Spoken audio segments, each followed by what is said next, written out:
Bueno, hoy vamos a ver la unidad número 7. Esta unidad ya es correspondiente a lo que sería el segundo parcial, que es la unidad de termoquímica. Nosotros hasta el momento, en todas las unidades anteriores, analizamos sistemas que no eran reactivos, es decir, la composición siempre se mantenía constante. Nosotros, si bien analizamos, por ejemplo, un gas en un cilindro émbolo o una corriente que cambiaba sus propiedades, la composición siempre era la misma. Nosotros, si era estacionario, podíamos sacar la masa y esa masa siempre, a pesar de que variara o no, dependiendo del régimen, siempre tenía la misma composición. No nos habíamos metido en lo que era la composición, digamos, del fluido dentro del sistema. Bueno, en esta unidad vamos a ver sistemas en donde la composición varía. Y esto ocurre porque existen reacciones químicas. ¿Está bien? Son sistemas reactivos. Y les voy a ser honesta. Yo, como ingeniera mecánica que soy, detesto la química. Así que Susana era ingeniera química, entonces le apasionaba esta unidad. Yo, por el contrario, la detesto. Así que voy a tratar de que sea lo más llevadera posible para todos. No es una unidad difícil, pero bueno, al que no le gusta la química siempre va a encontrar ahí una traba. Por ahí los de ingeniería en petróleo, que no sé si a esta altura ya cursaron química orgánica o no, la encuentran más linda, no sé. Los eléctricos ni siquiera la tendrían que ver, o sea, ni siquiera la tendrían que tener, pero bueno, el programa dice que hay que darla, así que vamos a darla. Bueno, entonces, vamos a comenzar. Como vamos a ver reacciones químicas, entonces vamos a ver dónde es que ocurren esas reacciones químicas y entonces vamos a describir los dispositivos muy superficialmente. Digamos, esto no es una materia de ingeniería química donde vamos a ver en detalle cómo funciona, pero bueno, los dispositivos en donde ocurren las reacciones se conocen como reactores. ¿Está bien? Y nosotros en particular vamos a ver de dos tipos. Los reactores cerrados, que son reactores que funcionan en régimen no estacionario, que se llaman también como vasijas de reacción, y los reactores de flujo, que son sistemas abiertos que se modelan como en régimen estacionario. Que dentro de los abiertos pueden ser los reactores tubulares o multitubulares. Entonces, en los cerrados, por ejemplo, que es la foto que ven en la izquierda, esperen que me voy a poner el puntero, ahí está.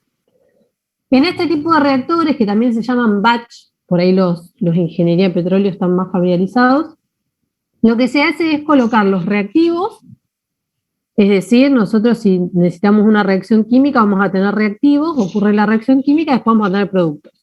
Bueno, lo que se hace es colocar los reactivos, se lleva a cabo la reacción del tipo que sea, de combustión, de, no sé, hidrogenación o lo que sea, y después de un tiempo se sacan los productos. Si se quiere volver a hacer la reacción, se sacan los productos y se vuelven a ingresar reactivos. Se espera que ocurra la reacción química y así. Es decir, que entre reacción y reacción hay un tiempo de espera.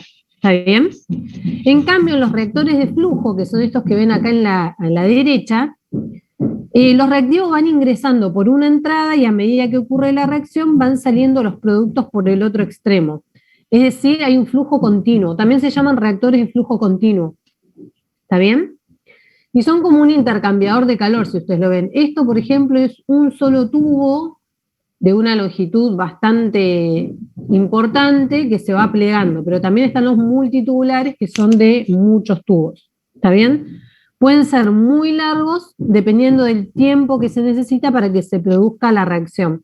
O sea, el largo está pensado de acuerdo al tiempo de avance de la reacción. ¿Está bien? Entonces nosotros en particular vamos a ver de flujo, reactores de flujo y un tipo de reactor cerrado. Pero más que nada vamos a ver los reactores de flujo. ¿Está bien? Bueno, dentro de los reactores, ese calor que se libera o se absorbe, ustedes saben que las reacciones químicas pueden ocurrir liberando un calor o hay veces que se necesita entregar un calor para que esa reacción se active y entonces ocurra. Entonces, si libera calor, entonces la reacción es exotérmica, que es lo que está acá. Para nuestro sistema de convención, si nuestro sistema es el interior del reactor en donde están los reactivos y se transforman en productos, entonces el signo va a ser negativo. ¿Está bien? Porque mi sistema está entregando calor.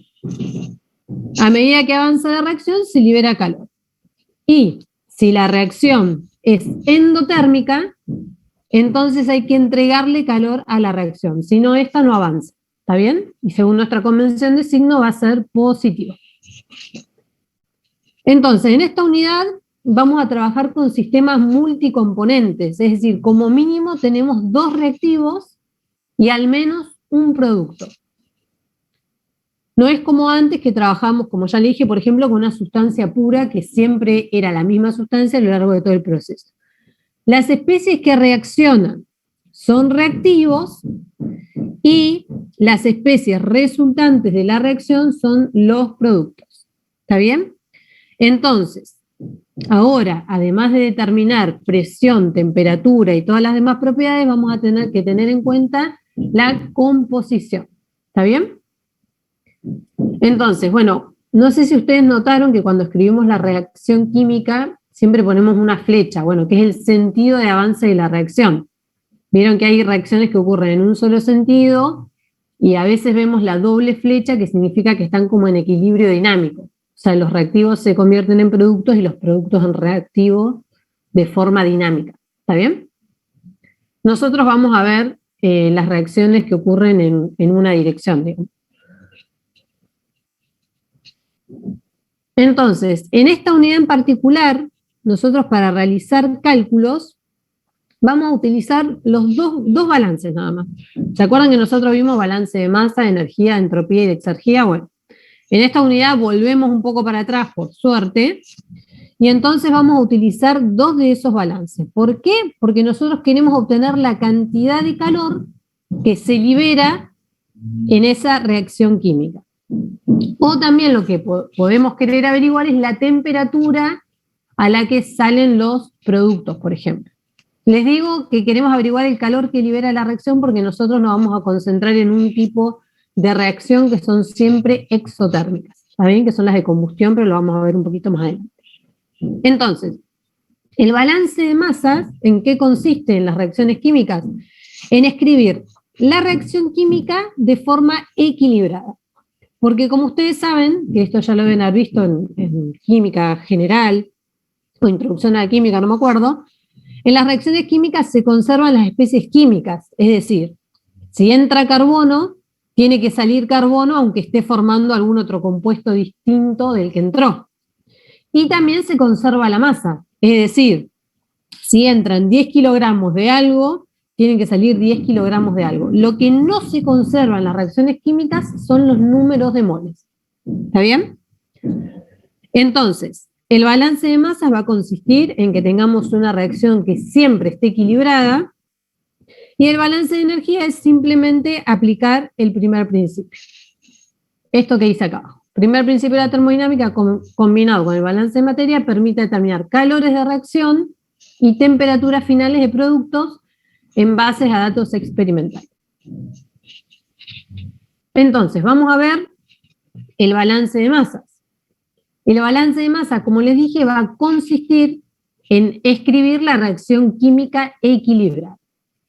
¿Está bien? En este caso, por ejemplo, esta reacción que ven acá química, las letras A1, A2, AC1 y AC, por ejemplo, van a ser las especies químicas.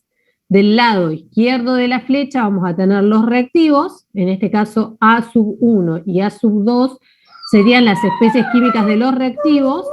Denme 2 minutos que la perra quiere salir.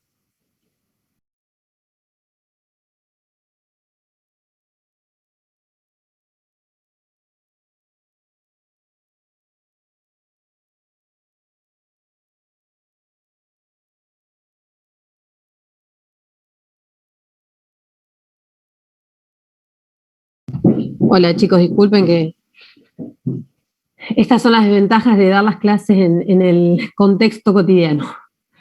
Bueno, entonces les decía, si esta es una reacción química, del lado izquierdo dijimos que vamos a tener los reactivos, y en este caso A1 y A2 van a ser las especies químicas de los reactivos, y en el lado derecho vamos a tener los productos. ¿Está bien? A sub C1 y A sub C serían las especies químicas correspondientes a los productos.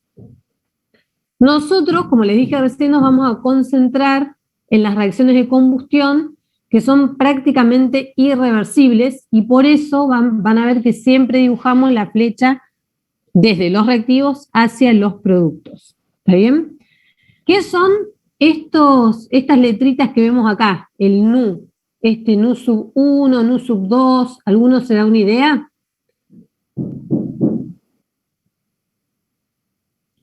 NU sub C1. ¿El número de moles no era?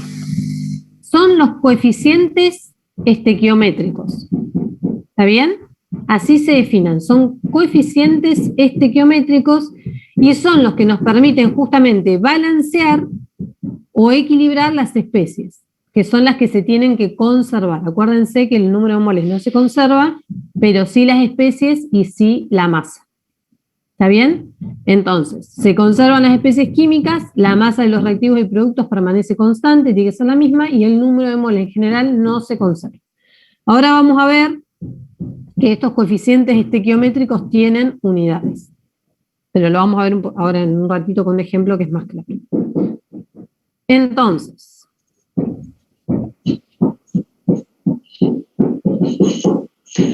veamos qué es una reacción teórica o estequiométrica. Esto lo vamos a volver a retomar después, pero para comenzar con las explicaciones lo vemos. En las reacciones generalmente nosotros siempre tenemos que definir lo que es el reactivo limitante o producto principal. Y lo vamos a ver con estos ejemplos para poder explicar. Supongamos que yo tengo la reacción del metano. En realidad esto es la combustión del metano, es decir, hago reaccionar metano con oxígeno. ¿Está bien? Y cuando el metano se combina con oxígeno, se producen en los productos dióxido de carbono y agua. En este caso, la cantidad de oxígeno es la necesaria para que todo el metano reaccione. Yo tengo 1 kilomol de metano, 2 kilomol de oxígeno, que me van a dar 1 kilomol de dióxido de carbono y 2 kilomoles de agua. Ahí pueden ver los coeficientes. ¿Está bien?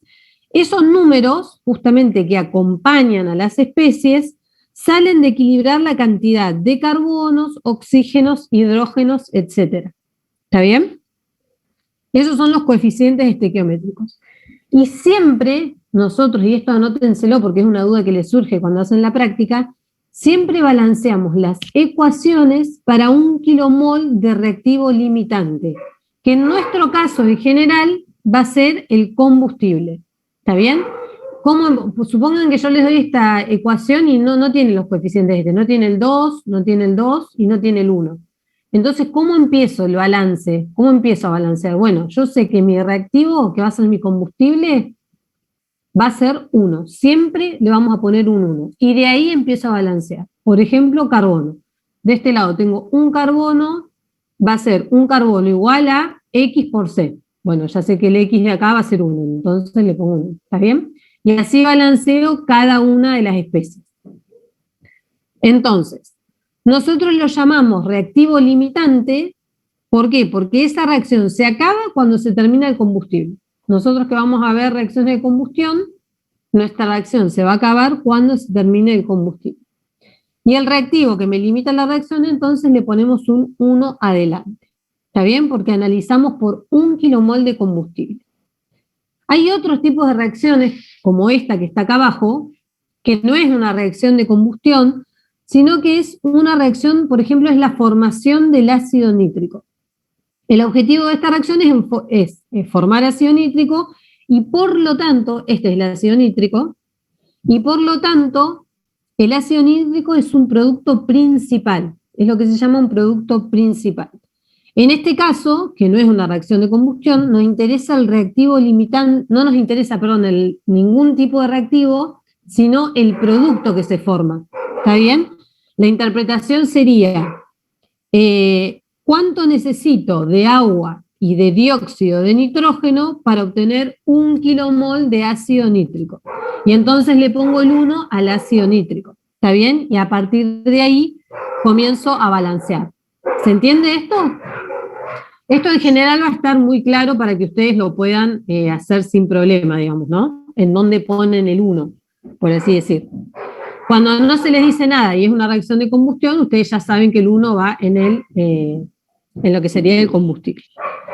Entonces, los coeficientes estequiométricos, como les dije recién, tienen unidades. Por ejemplo, en la reacción de metano, este 2 que acompaña al oxígeno va a ser 2 kilomoles de oxígeno por 1 kilomol de combustible, que en este caso sería metano. ¿Está bien? Y la de abajo, esta de abajo, la de formación de ácido nítrico, como fue equilibrada para 1 kilomol de producto principal, entonces, por ejemplo, este 1,5 que acompaña al dióxido de nitrógeno va a ser 1,5 kilomol de dióxido de nitrógeno por 1 kilomol de ácido nítrico. ¿Se entiende? O sea, por kilomol de producto principal. Acá hay otro ítem que nos dice que la reacción, cuando la reacción es teórica o estequiométrica, digamos, nosotros llamamos reacción teórica o estequiométrica, cuando la reacción es completa. Por ejemplo, en este caso, el metano reaccionó totalmente para formar dióxido de carbono y agua. Si hubiera sido incompleta, entonces se hubiera formado un monóxido de carbono, o si no hubiera salido carbono sin reaccionar, es decir, parte del combustible, si el oxígeno no me alcanza para reaccionar todo el combustible, entonces parte de ese combustible no va a reaccionar y va a salir en los productos. ¿Está bien? Y entonces, ¿por qué se forma, por ejemplo, dióxido de carbono y agua? Bueno, porque el oxígeno tiene más afinidad química con el hidrógeno que con el carbono, por ejemplo. Entonces, si hay menos de 2 kilomoles de oxígeno, el poco oxígeno que haya, primero va a formar agua, y si sobra, va a formar los otros productos. Por ejemplo, si no alcanza para formar dióxido, va a formar monóxido. Es decir, que en los productos haya monóxido significa que la reacción no es completa. ¿Está bien? Y como les dije anteriormente, si ese oxígeno para reaccionar no alcanza, puede ser que salga carbono sin quemar, que es lo que se ve, ¿vieron en los caños de escape cuando ven partículas negras? Bueno, en general es porque la reacción no está siendo perfecta y entonces sale combustible sin quemar. Entonces, cuando hablamos de reacción teórica o estequiométrica, la reacción es completa. Y esas siempre tienen en los productos dióxido de carbono y agua. ¿Está bien?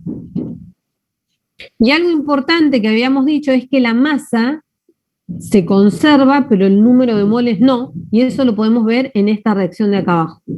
Si ustedes suman los números de moles de los reactivos y suman los números de moles de los productos, van a ver que les da distinto. Justo en esta de arriba se conservan, pero es un caso particular, no es lo que suele suceder, ¿está bien? Los números de moles no se conservan, ¿está bien? En cambio, la suma, si yo sumo los kilos de reactivos y los kilos de productos, me tiene que dar lo mismo. ¿Saben cómo se pasa de los kilos de números de moles a kilos? Sí. Acá lo que hay que hacer, por ejemplo, es yo tengo 1,5 kilomoles de dióxido de nitrógeno. Entonces tengo que multiplicar eso por la masa molecular del nitrógeno más la de oxígeno. Que la de oxígeno es 16, creo. No. La de oxígeno 32, ¿no? O 16, no me acuerdo. Ah, la de oxígeno 2, sí, 16, perdón, la de oxígeno 2 es 32. Entonces acá, por ejemplo, tendré que multiplicar 1,5 por 32, ¿está bien? Porque tengo 2 moléculas de oxígeno. Igual eso lo vamos a ver después, es fácil, no es complicado.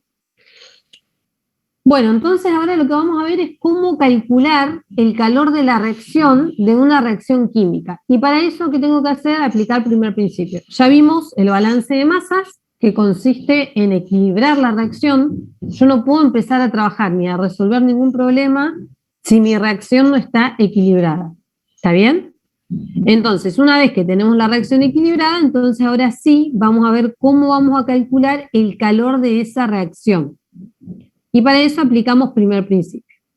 Entonces, si nosotros tenemos este tipo de reactor que vimos al principio, que es un reactor cerrado, que es diatérmico, en donde el calor se intercambia a través de las paredes, también podría ser adiabático y en ese caso los productos absorberían el calor de la reacción, pero en este caso nosotros como queremos calcular el calor vamos a suponer que se transfiere por las paredes del reactor. ¿Está bien? Entonces tenemos esta vasija o un reactor, o sea, una vasija rígida, en donde la reacción va a ocurrir a volumen constante. ¿Está bien? Es un sistema cerrado en régimen no estacionario que intercambia, que no intercambia trabajo, pero sí intercambia calor. Por lo tanto, si yo aplico el primer principio, los límites de mi sistema son esos, que vamos a tener esto. ¿Están de acuerdo? La variación de energía interna va a ser igual al calor intercambiado.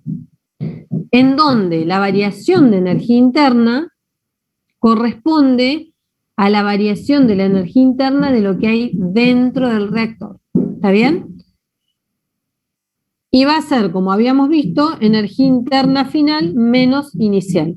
Y como hay una reacción, va a ser la energía final de los productos menos la de los reactivos. Entonces, nosotros hasta acá lo conocemos, ahora nos tenemos que meter en lo que es la variación de energía interna para ver cómo la calcularíamos, porque ya estamos hablando de reacciones químicas.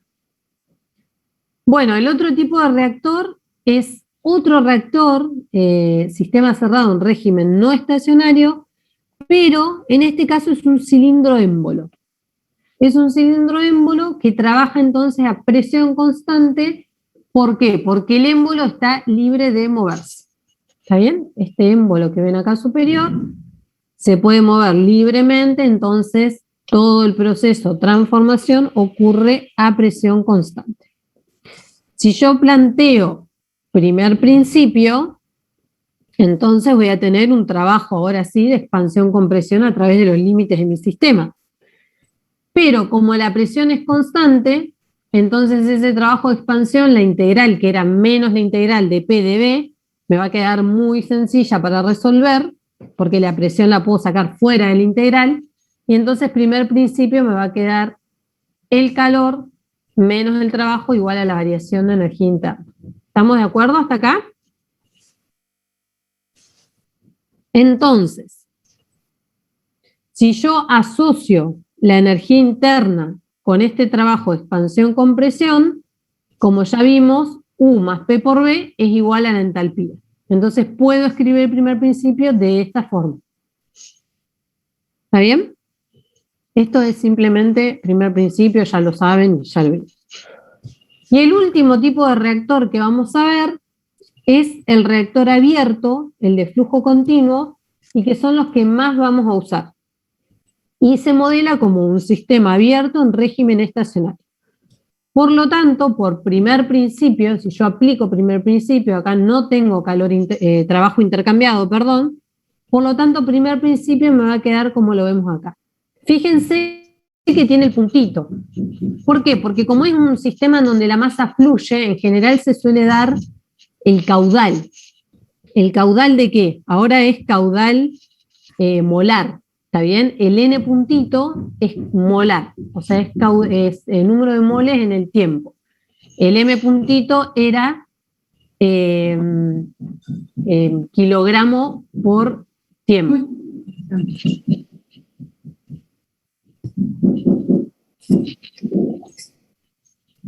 ¿Escuchan bien, chicos? Porque ahí estoy viendo en el chat que... Sí, profe, se escucha. Bueno, fíjense, si prestamos atención a los tres casos que vimos, fíjense, el calor, ¿qué tipo de variable era? Vamos a decirlo así, no sé si variable. Pero ¿qué tipo de función, perdón? De línea. Era una función de línea. Y fíjense que en los tres casos nos quedó que el calor es igual a la variación de la energía interna y la entalpía, que son funciones de estado. ¿Está bien? Entonces, fíjense que acá se hace igual la función de línea a una función de estado. Y esto va a ser importante para más adelante. ¿Está bien? Esto es genial porque cuando nos pasa esto, entonces el camino ya no nos importa tanto. ¿Está bien? Es decir, que solo debemos conocer la entalpía o la variación de energía interna entre los reactivos y los productos para poder determinar ese calor intercambiado. Nosotros, en particular en esta unidad, nos vamos a ocupar de este tipo de reactor, del segundo y del tercero. Que si se fijan, ¿qué tienen en común? Que el calor es la variación de entalpía. O sea, no vamos a ver la variación de energía interna, sino la variación de entalpía. ¿Está bien? Una pregunta, profe. Sí. Sobre el segundo reactor. El volumen 2 sería cuando ya reaccionó, ¿no? O sea, el producto. Claro, exactamente. Está bien. Sería, digamos, la reacción química te va a generar un calor y ese calor, digamos, va a hacer que el émbolo se mueva hacia arriba y se expanda. Entonces, ese volumen 2 corresponde al de los productos. Buenísimo. A menos que tenga que comprimir el émbolo para que reaccione, pero siempre son exotérmicas las que vamos a ver. O sea, el calor siempre sale para afuera, porque son reacciones de combustión. Pero sí, sería el volumen correspondiente a los productos, que ocuparían los productos, digamos. Bueno, entonces vamos a avanzar un poquito más. Bueno, esto que les dije recién, el calor de reacción es independiente del camino seguido por la reacción. ¿Por qué? Porque en este caso se me iguala con una función de estado. Y eso nos va a simplificar un montón los cálculos. Entonces, vamos a analizar los dos casos del sistema cerrado en régimen no estacionario, y después vamos a hacer el del sistema abierto, ¿no? Nosotros habíamos obtenido lo que dice acá. Bueno, primero que del balance de masa sabemos que la masa es constante, y del balance de energías, en el primer caso dijimos que no había trabajo intercambiado, y entonces la variación de energía interna, como yo les dije, es la variación de energía interna entre los productos y los reactivos, y entonces esto me quedaba, en vez de escribirlo de forma extensiva, lo escribo de forma intensiva. ¿Está bien? Va, intensiva no. Pongo el número de moles por el número de moles de combustible por la variación de energía interna. Esto ahora lo vamos a ver con un ejemplo para que les quede bien claro. Y en el caso del que era un cilindro émbolo, que trabajaba a presión constante, donde existía el trabajo de expansión, compresión, entonces nos quedaba que el calor era igual a la variación de entalpía. ¿Está bien? El subíndice que está acá del calor significa calor de reacción, que es el calor que libera cualquier reacción química, y la B chiquitita significa que es a volumen constante. ¿Está bien? En este caso es de reacción, pero a presión constante. Y este N que multiplica el delta U y el delta H es el número de moles de reactivo limitante, que en nuestro caso sería el combustible, o el número de moles de producto principal, en el caso de las reacciones, por ejemplo, como la deformación del ácido nítrico. ¿Está bien?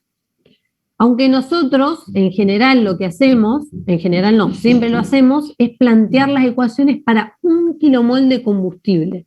Y después, si tenemos 100 kilomoles, lo único que hacemos es multiplicar por 100 y entonces obtenemos el calor para esa cantidad. ¿Está bien? ¿Por qué? Porque ahora vamos a ver que las unidades tanto de la entalpía como la de energía interna son kilojoule por kilomol de, en este caso, de reactivo limitante o de producto limitante. Entonces, acá tenemos el calor, va a ser en unidades de energía igual que como vimos antes, ya sea en sistema internacional o en sistema inglés, es Joule o BTU.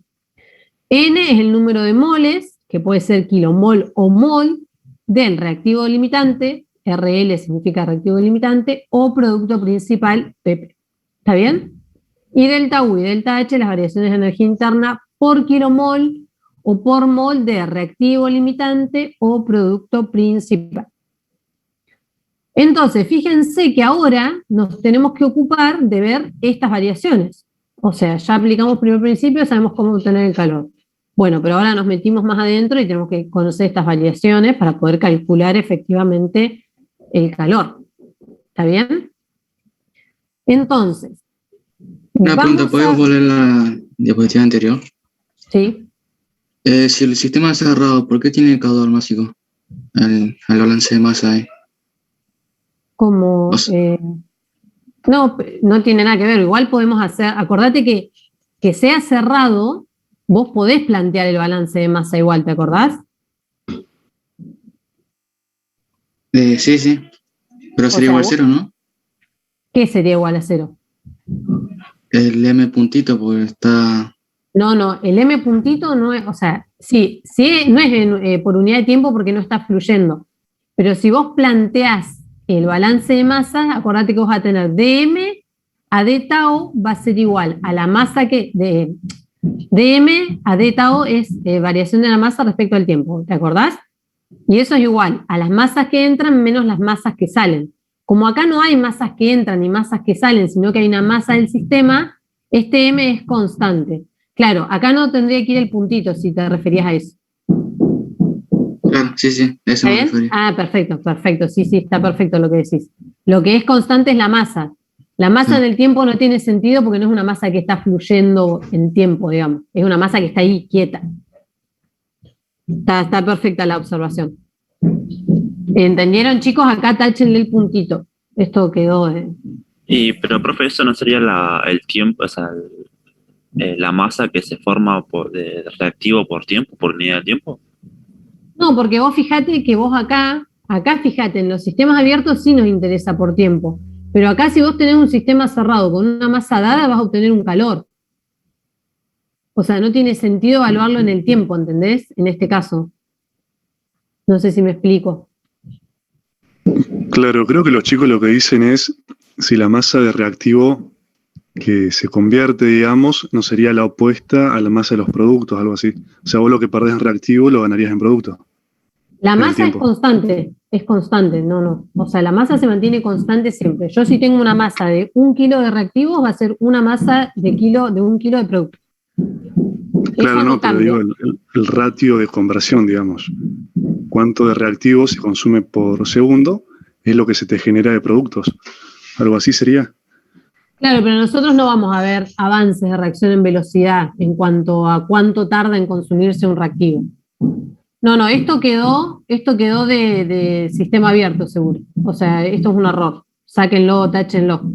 Igual, más, profe, sí. En la diapositiva no está eso. Va, por lo menos la que tengo entonces, yo no está. Sí, táchenlo porque no es correcto. Es más, sí. Uy. Bueno, no lo puedo sacar, no importa. Sí, acá este puntito no iría. Bueno, ustedes lo tachan, no importa. Entonces, me perdí por dónde iba, acá. Entonces, ¿queda claro igual? ¿El resto queda claro lo que se intenta decir? O sea, la masa es constante y nosotros en este caso, para calcular el calor, vamos a tener que multiplicar el número de moles por la variación de energía interna o la variación de entalpía, dependiendo del tipo de reactor que estemos utilizando. En los sistemas cerrados no vamos a, o sea, no tiene sentido analizar la masa en el tiempo. ¿Está bien? Bueno, entonces, como les dije recién, nosotros nos tenemos que ocupar ahora de calcular esas variaciones de delta H y delta U. Entonces, lo que vamos a hacer es plantear nuestra reacción teórica ajustada por 1 kilomol de reactivo limitante. Entonces, una vez que ya tengo, esperen que vuelva a poner el puntero, una vez que ya tengo mi reacción química balanceada, entonces puedo calcular la variación de energía interna y de entalpía.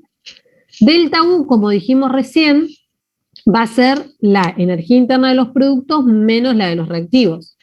En el caso de esta reacción química, ¿cómo lo plantearían? ¿Cómo sería? Y la energía interna de los productos sería la energía interna, por ejemplo, de A sub C menos 1, multiplicada por su coeficiente estequiométrico, o sea, sería la energía interna de esta especie multiplicada por este coeficiente estequiométrico, más la energía interna de esta especie multiplicada por su coeficiente estequiométrico, menos, o sea, sumo la de todos los productos, menos la de los reactivos. ¿Está bien? ¿Y cómo la de los reactivos? Esta especie química multiplicada por su coeficiente estequiométrico, le resto también esta, menos esta especie química multiplicada por su coeficiente estequiométrico. Es decir, que yo tengo que sumar todas las energías internas de las especies, de los productos, multiplicadas por su coeficiente estequiométrico y restarle todas las energías internas correspondientes a los reactivos multiplicadas por sus coeficientes estequiométricos. Entonces, en lugar de hacer esa resta, ¿está bien? Lo que vamos a hacer, o sea, que es una diferencia en realidad, porque es productos menos reactivos, lo que vamos a hacer es expresarlo como una única sumatoria, que es esto que está acá abajo. Pero vamos a hacer una trampa, y es que a los reactivos les vamos a poner un signo negativo a sus coeficientes estequiométricos. ¿Está bien? Y a los coeficientes estequiométricos de los productos, signos positivos. Y lo mismo, exactamente lo mismo vamos a hacer con la entalpía, que es esto que dice acá abajo. ¿Esto se entiende? O sea que vamos a sumar todas las especies por todos sus coeficientes estequiométricos, solo que a la de los productos, estos coeficientes estequiométricos les vamos a agregar un signo negativo. Entonces, fíjense que la sumatoria de la energía interna y la entalpía tiene el subíndice T. ¿Está bien? Y esto es porque nosotros en esta unidad vamos a trabajar con líquidos, sólidos y gases a baja presión. Por lo que, como ya sabemos de antes, los líquidos y los sólidos, en los líquidos y en los sólidos, tanto la energía interna como la entalpía dependen solamente de la temperatura. Y como los gases se encuentran a baja presión, los vamos a poder modelar como gases perfectos en donde la variación de energía interna y la entalpía también dependen únicamente de la temperatura. ¿Está bien? Entonces, ya sabemos cómo calcular el calor, nos queda en función de la variación de energía interna y la entalpía. Y ahora, si nosotros nos metemos adentro de estas variaciones, esto ya sabemos cómo calcularlo, surge de balancear la ecuación, y ahora entonces nos queda saber cómo calcular esto. Las energías internas y las entalpías, que en este caso van a ser absolutas. ¿Está bien? Bueno, esto que dice acá, coeficientes estequiométricos es la reacción química ajustada para un mol o kilomol, esto es importante y esto también es muy importante. Así que eso no lo pierdan de vista. ¿Qué dijo, profe? Absoluta. No la escuché muy bien. Que acá nosotros dijimos, fíjate en la fórmula esta, dijimos que íbamos a hacer toda una sumatoria de las energías internas de cada una de estas especies. Bueno, esas energías internas ahora vamos a ver que son absolutas.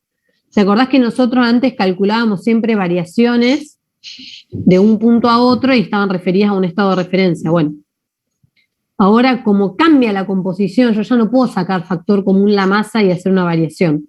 Tengo que calcular la energía interna de cada una de estas especies. ¿Está bien? Que son estas que están acá. Bueno. Profe, no sé si no la escuché, pero ¿por qué hacer eso del signo de los coeficientes estequiométricos? Porque viste que la variación de energía interna en realidad es una diferencia. Vos tenés que hacer productos menos reactivos. ¿Hasta ahí se entiende? Sí, sí. Entonces, para expresarlo como una sumatoria, esto más esto, más esto, más esto, más esto, sumo todo, pero acá le agrego negativo. Que finalmente me va a quedar una diferencia. Sí, sí. Es una cuestión de escritura, pero es exactamente lo mismo. Bueno, si estamos en un sistema acá me equivoqué, es sistema abierto en régimen estacionario, corríjanlo ustedes. Si estamos con un reactor de flujo, entonces ahora sí vale esto que yo les quería decir. El balance de energía nos va a quedar esto que ya habíamos visto. ¿Está bien? En donde N es un caudal molar. Es lo mismo, solo que está por unidad de tiempo en este caso. ¿Está bien? El número de moles por tiempo. Y en este caso nos va a interesar calcular entonces la entalpía de los productos y reactivos. Es exactamente lo mismo que antes, pero para el caso del sistema abierto. Acá corrijan y pongan SARE, que eso me quedó de copiar al anterior. Entonces, ahora lo que vamos a ver es cómo calcular esas entalpías absolutas. Yo les dije que nosotros nos íbamos a concentrar en los dos últimos. Entonces, solo nos vamos a enfocar en los delta H, y los delta H, como vimos acá, requiere de conocer estas entalpías. ¿Está bien? Entonces ahí nos vamos a enfocar. En calcular la entalpía absoluta. Es decir, que vamos a utilizar, siempre tengan en mente, reactores de flujos o el dispositivo cilindro EMBOL. Entonces, acá está de nuevo la sumatoria que vimos recién, pero ahora fíjense que los subíndices cambian a presión y temperatura porque es una expresión más general, digamos, ¿no?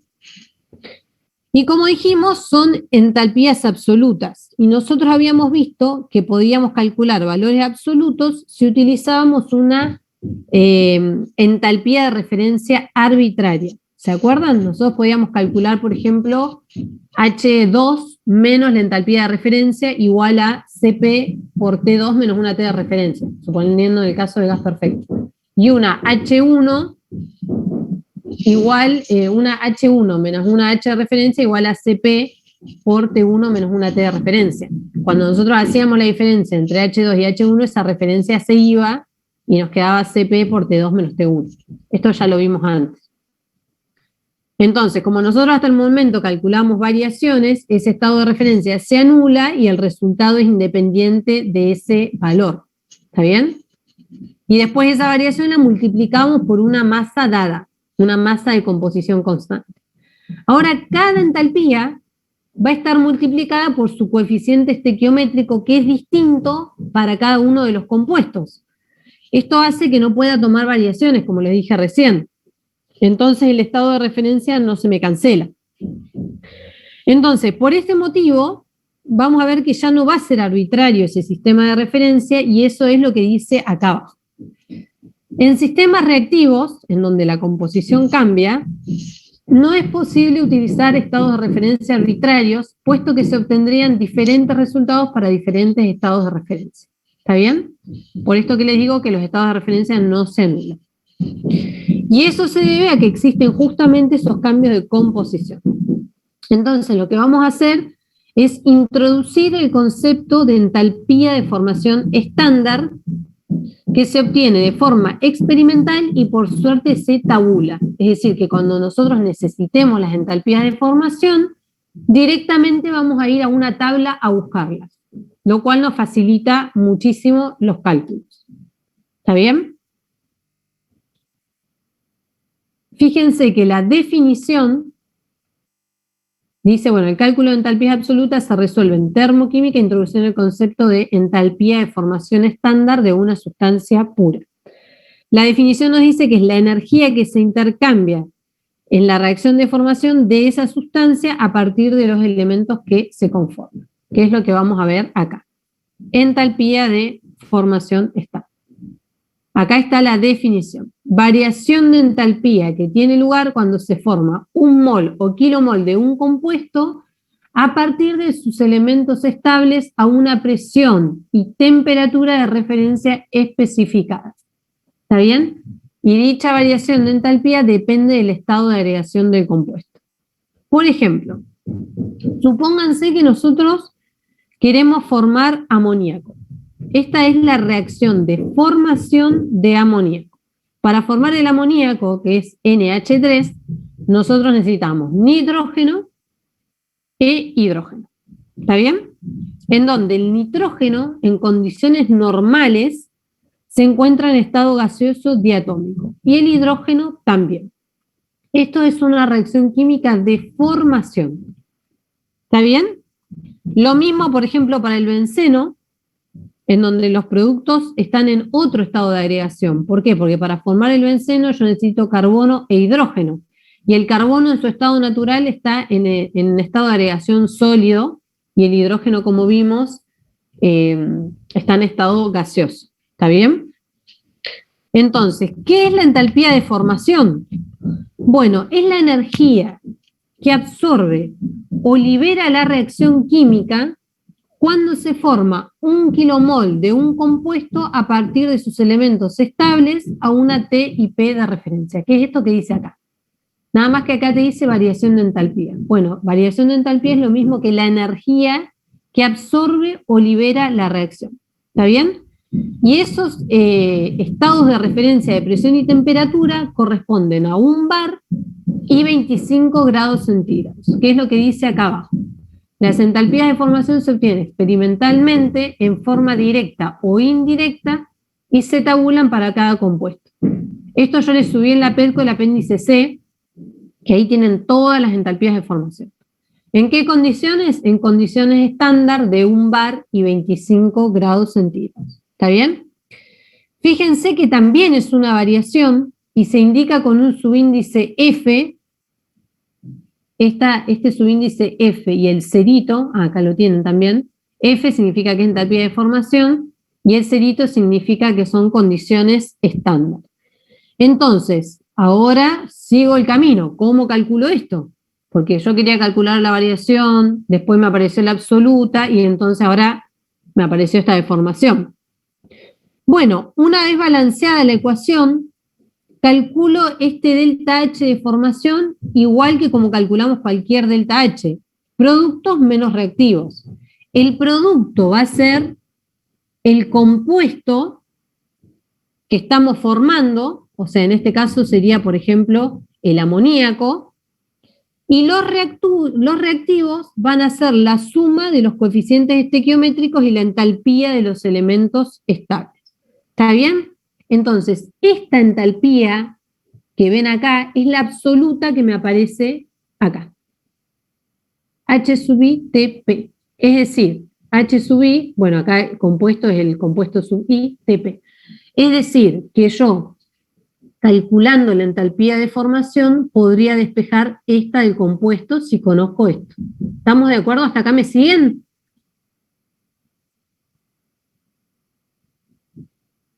Bueno, yo me perdí esa parte. El H compuesto sería entonces, como lo sacamos, o sea, una vez balanceada la ecuación, deberíamos sacar de esa forma. ¿Te acordás que para calcular la entalpía yo necesitaba conocer la entalpía absoluta del compuesto? Y yo les dije que para poder calcular esto íbamos a introducir el concepto de entalpía de formación, que es esta. Pero dentro de la definición de entalpía de formación me aparece esa entalpía absoluta que es la que yo estoy buscando. ¿Está bien? Sí. ¿El resto me sigue? Que no me contestan, no sé si se perdieron o... Bueno, vamos a suponer que me siguen. Entonces, esto significa que cada elemento se considera en su estado de agregación que es estable a 1 bar y 25 grados centígrados. Por ejemplo, como les dije recién, el carbono en esas condiciones es sólido, pero por ejemplo el hidrógeno es gaseoso, así también como el nitrógeno. Entonces, si medimos esa diferencia experimentalmente, si nosotros medimos esta diferencia experimentalmente, vamos a obtener los calores de formación. ¿Está bien? Entonces, si ustedes ven de la tabla, esos calores pueden ser positivos o negativos. Si es negativo, por ejemplo acá, en este caso, para formar amoníaco, yo tengo un calor de formación estándar negativo. Esto significa que cuando el compuesto se forma, libera esa energía, es decir, son exotérmicos. Fíjense que los dos últimos son las reacciones de formación del benceno, y sin embargo nos dan calores distintos. Bueno, porque en este caso estoy formando benceno en estado líquido y en este caso estoy formando benceno en estado gaseoso. La diferencia entre estos dos, ¿qué creen que va a dar? La diferencia entre estas dos entalpías de formación. ¿La entalpía del cambio de fase? Exactamente, perfecto.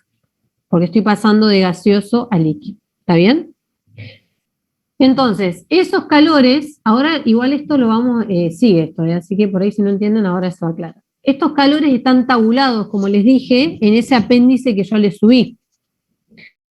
Y se tabulan de esta forma que ven acá. Se llaman también calores estándares de formación, porque justamente como es una diferencia de entalpía y se refiere a una energía que se libera o se absorbe, también se llaman calores estándares de formación. Y dan las condiciones a las que están medidas. Si no nos dicen la presión, por defecto es un bar. Nos dicen las unidades, joule por mol de la sustancia formada, y nos dicen además la fórmula química de la sustancia y el estado de agregación, que como ya vimos, para cada estado de agregación, por más de que sea el mismo compuesto, la entalpía de formación es distinta. Entonces, acá están, por ejemplo, el benceno, que les mostré recién, el amoníaco está acá arriba, que les acabo de mostrar recién, y también está el agua, en estado gaseoso y en estado líquido. ¿Está bien? Entonces, dependiendo de la fórmula, va a ser el calor liberado o absorbido. Acá, por ejemplo, esto es cloruro de litio, y en un caso está hidratado con una molécula de agua, con 2 moléculas de agua, de 3 moléculas de agua. Bueno, en todos los casos va a dar distinta entalpía de formación. Entonces, seguimos un poco más. Hasta el momento vimos esta ecuación, pero yo estoy interesada, como les dije recién, en este término de la entalpía de compuesto, que si yo despejo esto de esta ecuación, me queda esta expresión que está abajo. ¿Está bien? No perdamos de vista qué es lo que nosotros queríamos calcular, que era esto, la entalpía absoluta del compuesto. Pero este valor, como vemos acá, depende de un valor, que es la entalpía de formación, que por suerte está tabulada, o sea, no me da problema, más un término que corresponde a la sumatoria de las entalpías por el coeficiente estequiométrico de los elementos estables, a esa presión y temperatura de referencia. Y en este punto es donde nosotros establecemos la referencia. ¿Qué vamos a decir? Vamos a decir que la entalpía de los elementos estables a presión y temperatura de 1 bar y 298 Kelvin es 0. Entonces, eso implica que la entalpía del compuesto es igual a la de formación. ¿Por qué? Porque este término se me anula para todos los elementos estables. ¿Está bien? Esto se hace 0. ¿Y los estados estables cuáles son? A 1 bar y 25 grados centígrados. Si yo tengo en mi ecuación hidrógeno 2, oxígeno 2, nitrógeno 2, entonces este término para todos esos elementos es 0. Y en el caso del grafito, por ejemplo, también es 0 cuando está como estado sólido. ¿Está bien? Entonces, esto nos simplifica un montón las ecuaciones. Entonces, por convención y conveniencia, la entalpía de todos los elementos estables a 1 bar y 25 grados centígrados se establece igual a 0. Con lo que la entalpía del compuesto a 298 es igual a la entalpía de formación. Es decir, que si yo vuelvo... acá me aparece de nuevo. Acá seguimos un poquito más. Acá volvemos a nuestro problema original. Dijimos, primer principio, calculo calor. Nos quedaba diferencia de entalpía. Íbamos, lo escribíamos de forma la entalpía, digamos, intensiva, nos quedaba el delta H. El delta H necesitamos la entalpía absoluta de cada uno de los compuestos. Y después, finalmente, habíamos obtenido que la entalpía de cada compuesto va a ser igual a la de formación. Es decir, que esta sumatoria finalmente nos queda esta. Y esto está tabulado. O sea que es muy fácil calcular el calor liberado por esa reacción química que estamos analizando. ¿Me siguieron, chicos, hasta acá o se perdieron en algún lado?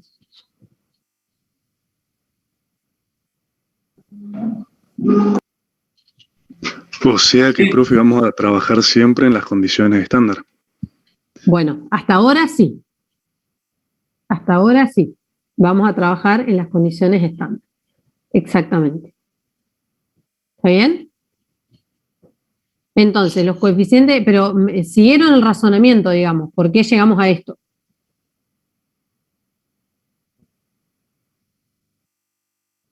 Sí, sí.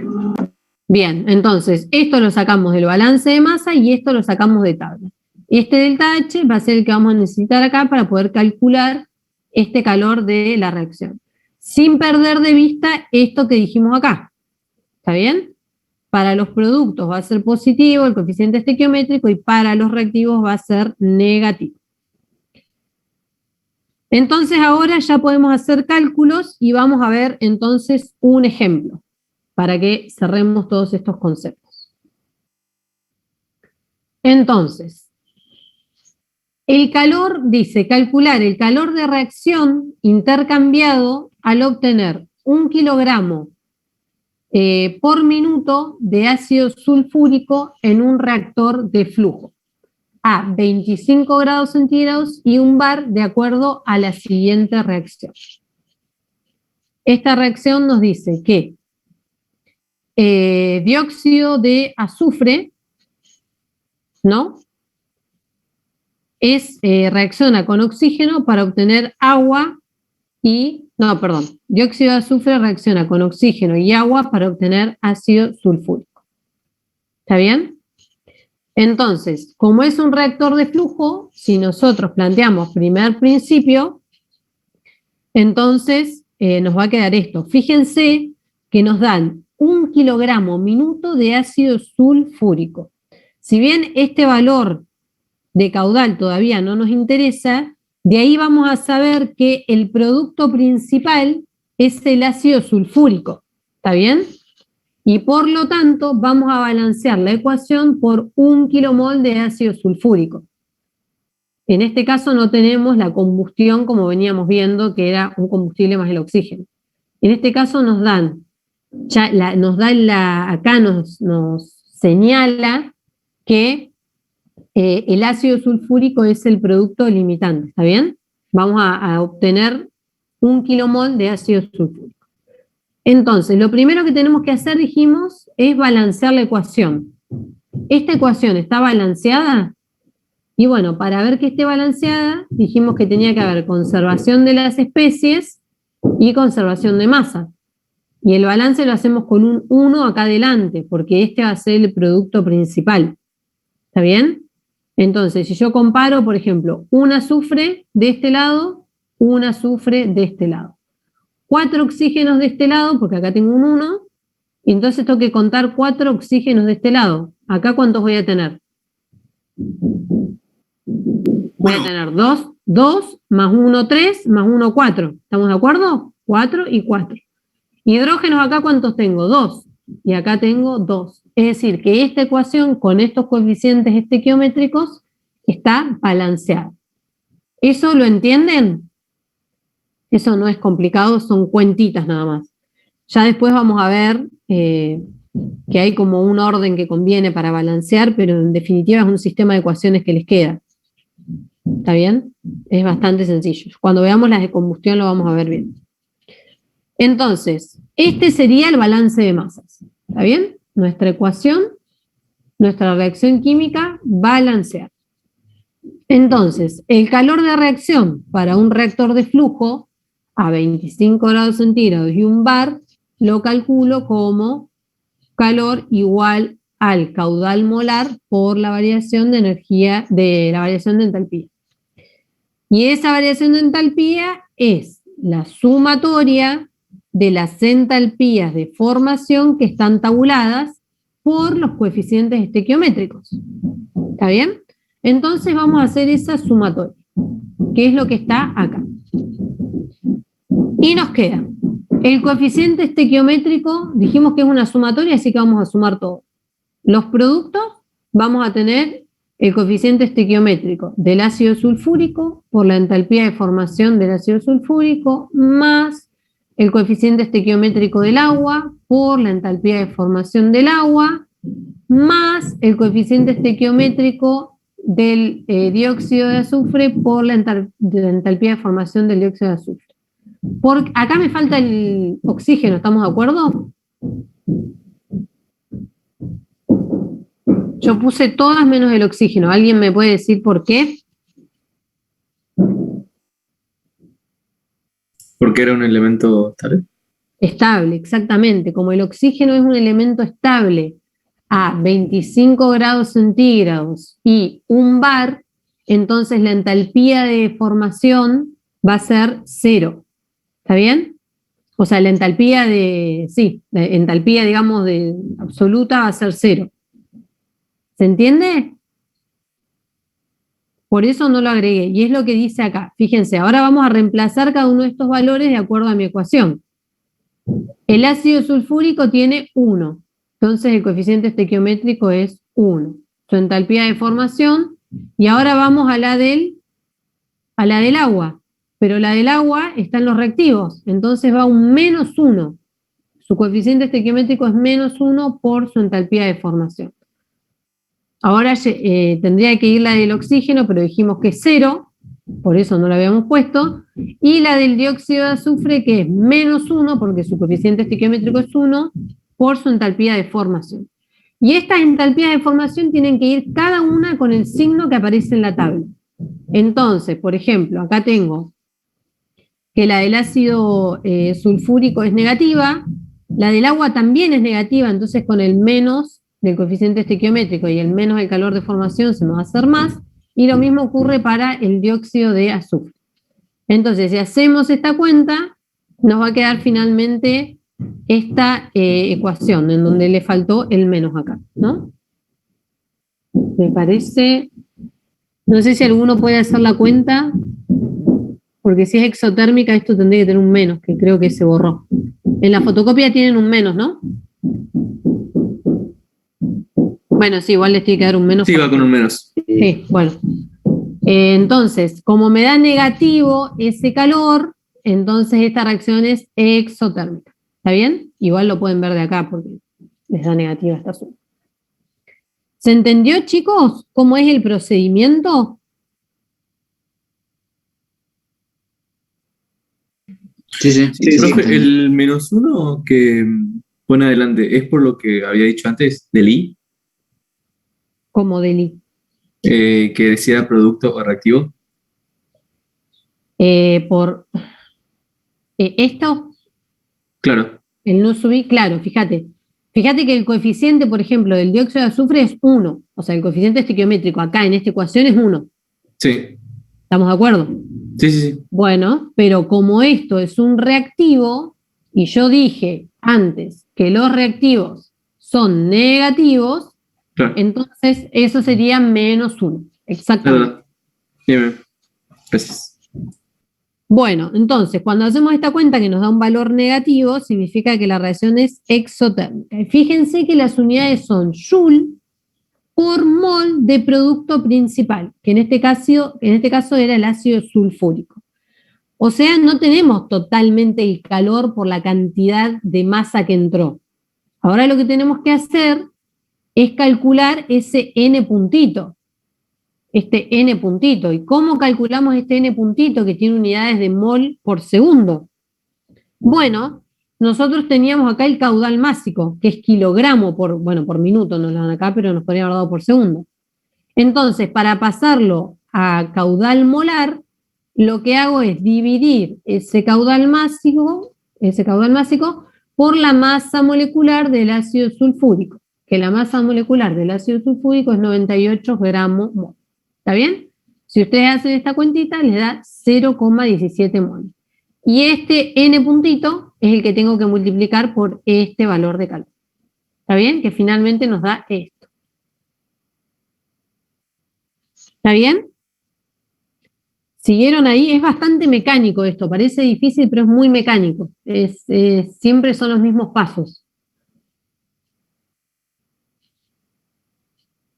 ¿Alguna duda, chicos, del ejercicio? No, profe. Bueno, este tipo de ejercicios son los que tienen en el práctico. Bueno, después se pone un poquito más complejo, pero hay muchos que son así. Tienen que balancear la ecuación y calcular los calores de esa reacción química. ¿Está bien? El calor que libera o que absorbe. Bueno, vamos a avanzar un poquito más. Entonces, lo que vamos a ver ahora son dos leyes. ¿Está bien? La primera son leyes, fíjense, del año 1780. Y la primera es la de Lavoisier-Laplace. Y nos dice que la cantidad de calor que se ha de suministrar a un compuesto para descomponerlo en sus elementos es igual al calor desprendido al formar el compuesto a partir de sus elementos. Por ejemplo, acá tenemos otra vez la misma reacción, se ve que le gustaba a Susana esta reacción, es la reacción para formar amoníaco, otra vez a partir de sus elementos. ¿Está bien? Del signo de calor de formación, que lo tenemos tabulado en la tabla, nosotros vemos que para formar amoníaco, nosotros le tenemos que quitar energía, es decir, se libera todo este calor. ¿Está bien? Pero ahora, si yo tengo amoníaco y lo quiero descomponer en sus elementos, entonces le debo entregar la misma cantidad de calor que se liberó en el proceso de formación. ¿Está bien? Es decir, que si la reacción de formación en ese sentido es exotérmica, en el sentido opuesto es endotérmica. Esto es bastante fácil, digamos, así en palabras. ¿Está bien?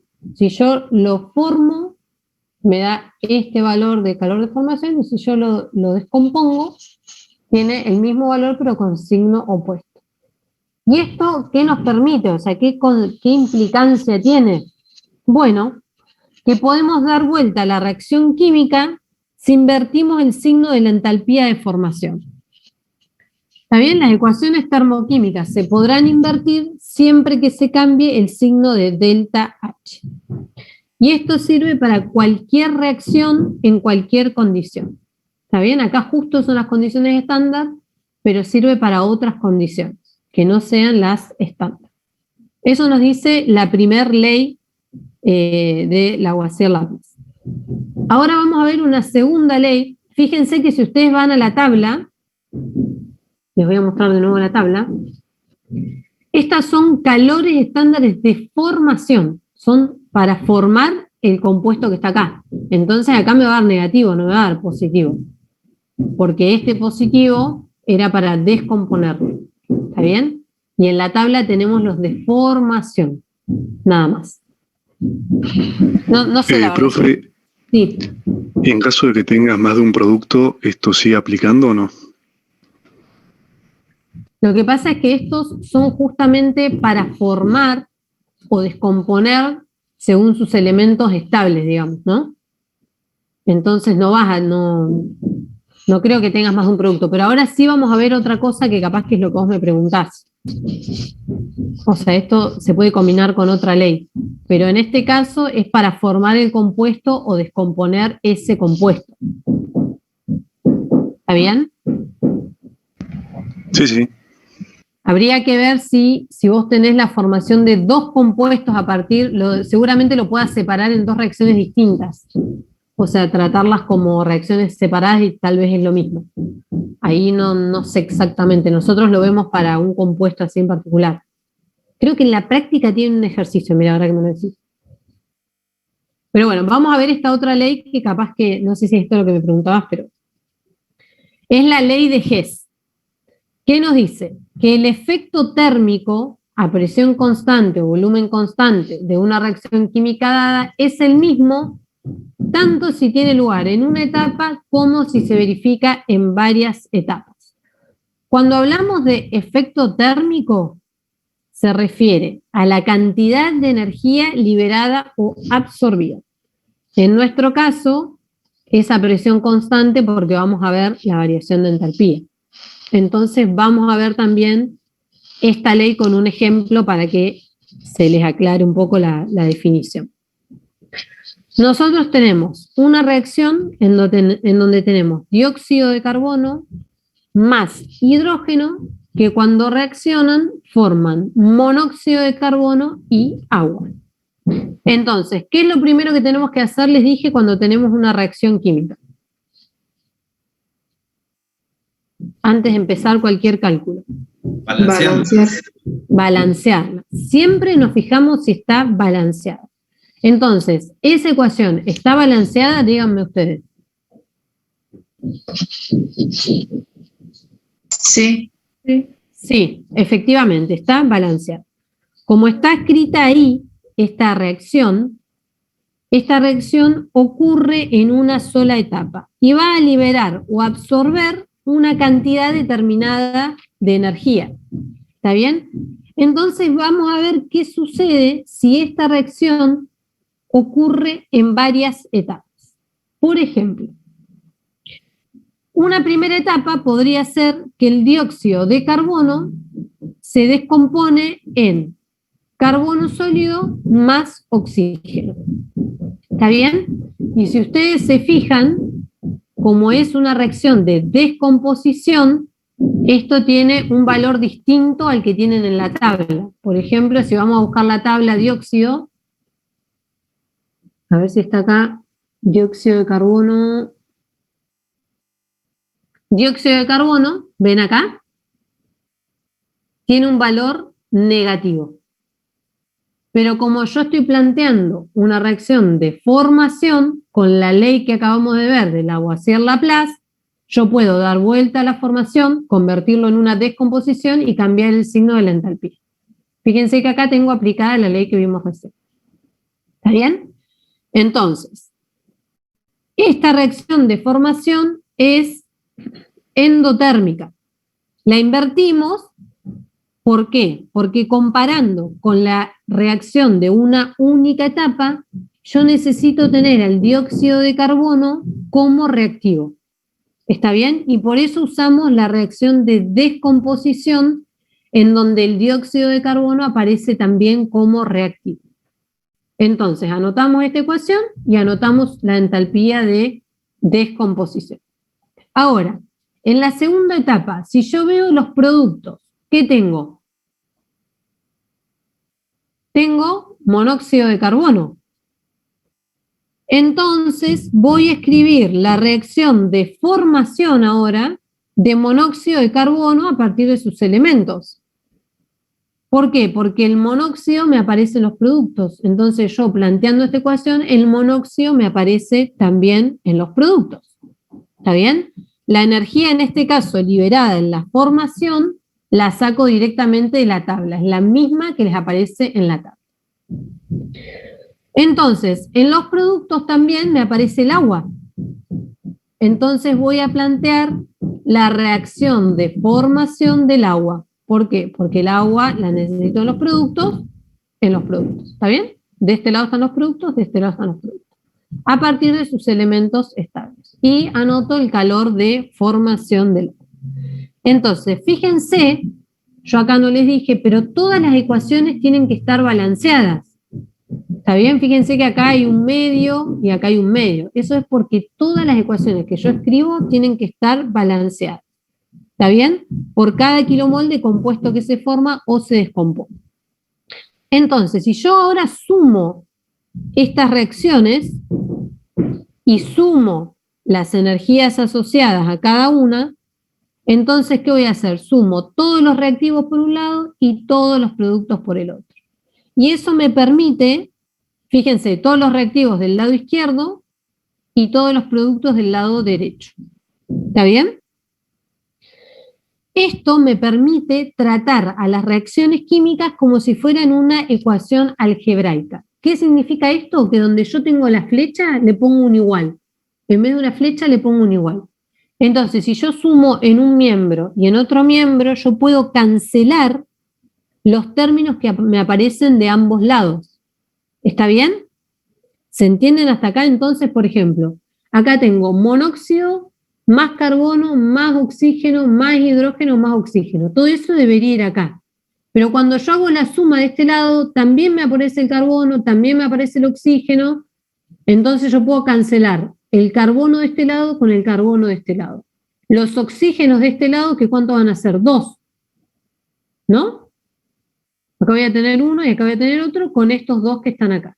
Entonces finalmente me queda esta reacción química que es la misma que está arriba.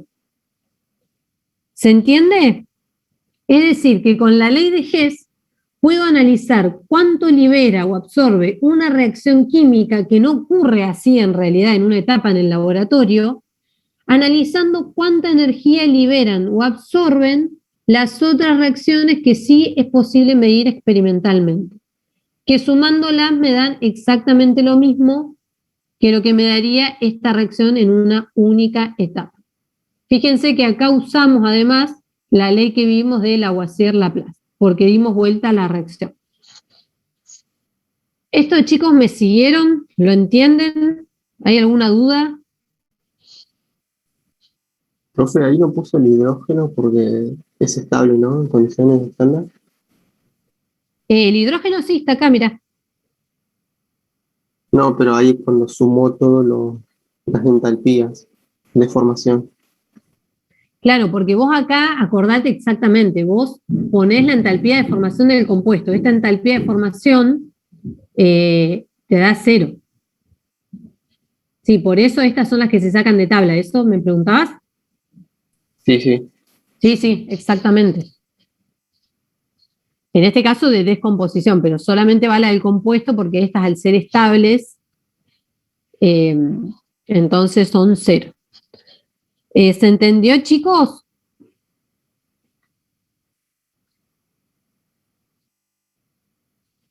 Bueno. Sí, profe. Entonces, consecuencia de esta ley de Hess es que las ecuaciones termoquímicas pueden ser tratadas como ecuaciones algebraicas. Y fíjense que esto para ustedes es familiar. Esto de sumar, restar es familiar, digamos. Lo que pasa es que, bueno, las reacciones químicas siempre como que nos asustan, pero en realidad si uno lo piensa en términos de cosas iguales de un lado y el otro, uno los puede anular tranquilamente. ¿Está bien?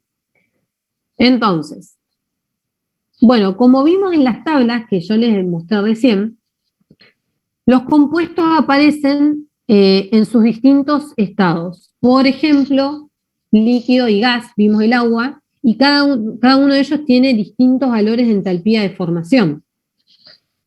Por ejemplo, en este ejemplo que vamos a ver, tenemos azufre, pero en vez de tenerlo en un estado distinto de agregación, lo tenemos en otra forma cristalina. Vamos a ver un azufre, por ejemplo, en una forma cristalina monoclínica y romboide. La forma cristalina me cambia el tipo de enlace que hay dentro de ese, o sea, el enlace, sí, las fuerzas de atracción serían, ¿no? Porque está cristalizado en una forma distinta. Entonces, esos cambios también, además de los cambios de fase, los cambios de estructura cristalina, también los podemos analizar como reacciones químicas.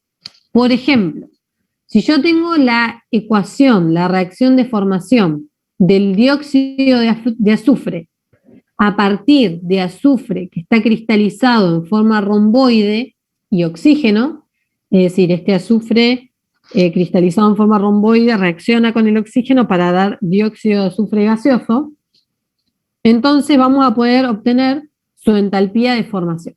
¿Está bien? Esta es la entalpía de formación para esta reacción de formación del dióxido de azufre. Si yo quisiera saber ahora la entalpía de formación del dióxido de azufre, pero a partir de un azufre que está cristalizado en forma monoclínica, entonces vamos a hacer lo mismo que antes. Voy a considerar ese cambio de estructura cristalina como si fuera una reacción química. Y esto también está tabulado. El azufre de monoclínico a romboide tiene una entalpía de formación dada. ¿Está bien? Entonces, si yo sumo ahora estas dos ecuaciones, el romboide se me va con el romboide, me queda el monoclínico más el oxígeno igual al dióxido de azufre en estado gaseoso. Y sumando las entalpías puedo obtener esa entalpía de formación para esa reacción en particular. Y lo mismo podemos hacer, por ejemplo, con el cambio de fase del agua. ¿Está bien? Ustedes pueden incluso buscar en RefProp cuánto es la variación de entalpía a 2,98 y un bar. y compararla con los valores que le dan en la tabla para líquido y para estado líquido y estado gaseoso. ¿Está bien? Por ejemplo, la entalpía de formación del agua en estado líquido es esta, y el calor de vaporización es este. Entonces, hagan ustedes la cuenta para obtener la formación del agua en fase gas. ¿Está bien? Tienen que usar estas mismas leyes que están acá.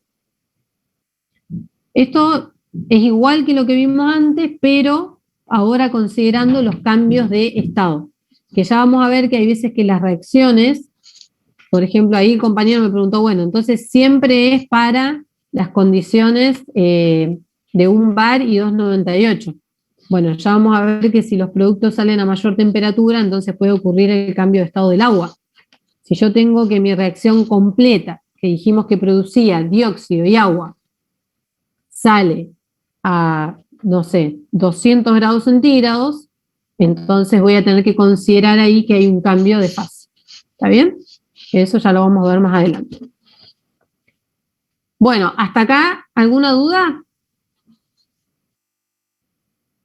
Ahí, profe, cuando pasa de azufre de monoclínico a azufre de forma romboide, ¿es un cambio de fase, dijo? Hay un cambio de ¿A qué se refiere con cristalina. eso? Un cambio de estructura cristalina, por ejemplo, para que vos te des una idea. ¿Viste el lápiz que usás para escribir o el portaminas? Ese portaminas o esa punta de lápiz es grafito. Ese grafito tiene una estructura como laminar, o sea, si bien es carbono, está hecho en una estructura laminar. Si vos lo comparás con el diamante también es grafito, pero el diamante tiene una estructura tetraédrica. O sea, son los dos carbonos, pero uno está en una forma cristalina que te permite, por ejemplo, escribir. Esas capas de grafito se van, justamente como son láminas, cuando vos escribís se van decapando y te permiten escribir. Y en cambio el diamante está en otra forma cristalina que vos, por más de que lo roces con la hoja, no lo vas a poder ni siquiera desgastar. ¿Está bien? A pesar de que los dos están formados por átomos de carbono. ¿Se entiende la diferencia? Y son los dos están en estado sólido. No es que hay un cambio de agregación, sino un cambio de estructura cristalina. Buenísimo. ¿Y esa entalpía que sacó ahí de menos 0,29 se fijó en la tabla también? Claro, esto estaría tabulado. Esto lo sacamos de una tabla. Está. Bien. ¿Alguna duda más? A ver acá en el chat que me pregunta el profe, ¿con qué dato entrarías a ResPro? Y con 2,98 y 1 bar, si quisieras sacarlo del agua, ¿no? ¿Me preguntás con respecto al agua? Claro, tenés que entrar con 2,98 y 1 bar.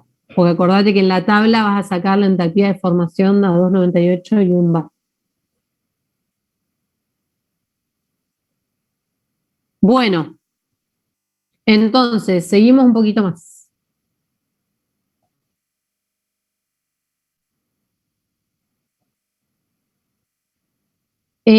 Calor de reacción. Vamos a ver ahora. Nosotros dijimos al principio de la clase que el calor de reacción es la energía que libera o absorbe una reacción química. Y esa reacción química se puede dar en un reactor cerrado, a volumen y temperatura constante, o en un reactor de flujo continuo, en donde la presión y la temperatura son constantes.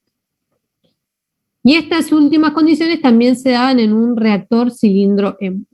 Pero lo importante es que en cualquiera de los casos, es calor de reacción.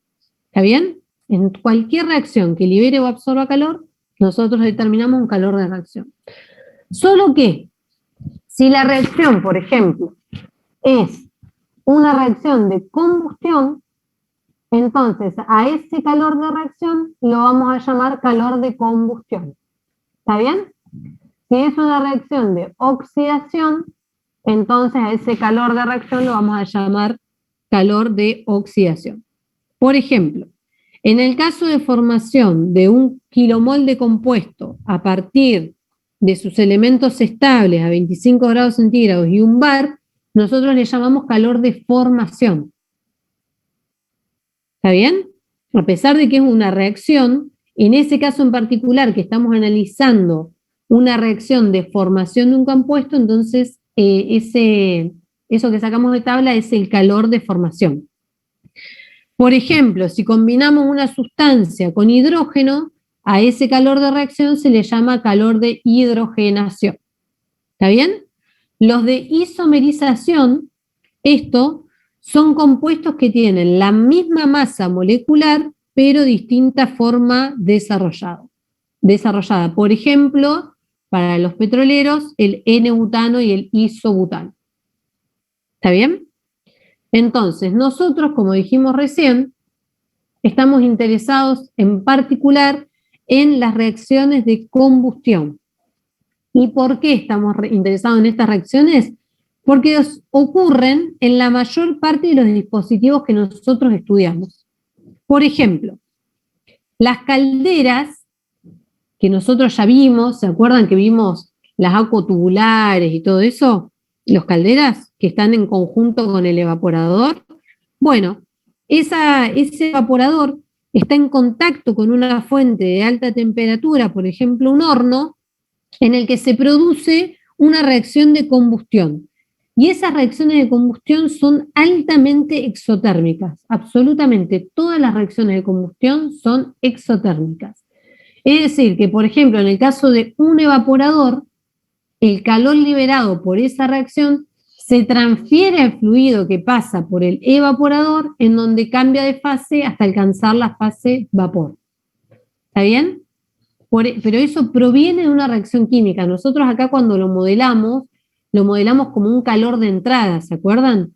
Pero eso viene de una reacción química que es altamente exotérmica. Por ejemplo, los motores nafteros que tienen en los autos o en las motos, ingresa combustible y aire, ¿está bien? Y se produce una reacción de combustión que es la que provoca el movimiento del pistón hacia abajo, que después a través del mecanismo vía la manivela hacen girar al cigüeñal. ¿Está bien? Entonces, acá la bujía, que es la que le entrega la chispa, lo único que hace es darle como esa energía de activación que necesita para que la reacción avance. ¿Está bien? Pero después, el impulso de la reacción química en este volumen reducido hace que el pistón se mueva en forma medio violenta, vamos a decirlo así, hacia abajo y es lo que produce el movimiento. ¿Está bien? Pero es a partir de una reacción química. Este otro de acá, que ven acá, este diagrama, corresponde a un turborreactor, que es con lo que funcionan los aviones. Que ya lo vamos a ver más adelante, pero con esto funcionan los aviones. Esto consiste en un difusor por donde ingresa aire. El aire, como el avión está en movimiento, ingresa a una velocidad relativa, pasa por una sección de compresión, en donde por supuesto es comprimido, luego entra a una cámara de combustión, en donde se mezcla ese aire a alta presión, se mezcla con el combustible y se produce la reacción química. Esos productos de reacción química son los que pasan por la turbina, mueven los álabes y luego salen por una tobera que es la que le da la reacción al avión. ¿Está bien? Pero esto ocurre porque existe una reacción química, que nosotros lo modelamos como el ingreso de un calor para facilitar los cálculos. Pero en realidad es una reacción química de combustión. ¿Está bien? Son todas reacciones químicas de combustión. Y este último esquema, que también los vamos a ver, es el esquema de un ciclo combinado de una turbina de gas con un ciclo de vapor. Y es muy utilizado en la producción de potencia, en muchos lugares, no solamente acá. Esta potencia neta que se produce es gracias al calor. La potencia neta, fíjense, va a ser la de las dos turbinas menos las que consumen el compresor y la bomba. ¿Por qué podemos obtener potencia neta? Bueno, gracias al calor que ingresa al sistema y que proviene de una reacción de combustión. Entonces, de ahora en más, nosotros vamos a ver reacciones de combustión. Y el calor proveniente de esa reacción se llama calor de combustión. ¿Está bien?